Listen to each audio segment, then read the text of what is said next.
नमस्ते, जय श्रीराम मित्रांनो. तर आज आपला 184वा दिवस आहे.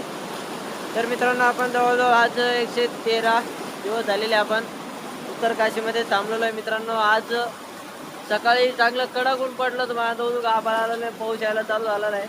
तर असंच जर चालू राहिलं तर आपल्याला अजून 15 दिवस पण सुट्टी भेटणार नाही. तर मित्रांनो आज आम्हाला असं कळलं सकाळी 1-2 जणांनी सांगितलं खाली जाताना आपलं धाराशिव ब्रँडमध्ये जाऊस तर एकदम खराब रोड झालेला आहे.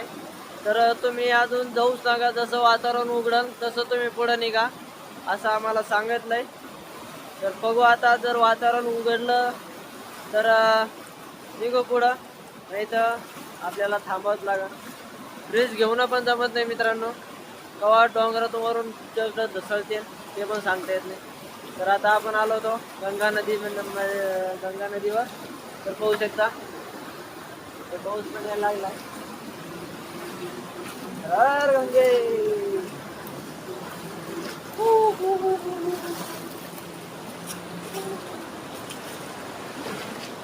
आता पाऊस पण यायला लागलाय.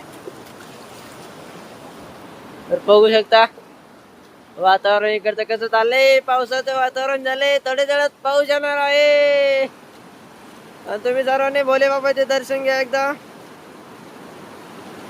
हा हे बघा नदीला पाणी पण वाढत आहे थोडं थोडं दररोज. सकाळ संध्याकाळ भोंगा वाजला का नदीला पाणी वाढतं. तर संध्याकाळी 7 वाजता आरती राहते, गंगा आरती या ठिकाणी. तर आपण दररोज येतो, कधी नाही येत. तर चला आता सपोर्ट राहते मराठी माणसावर. मराठी माणूस एक ना एक दिवस नक्की वर जाणार. कसं मराठी माणूस म्हणत तसं.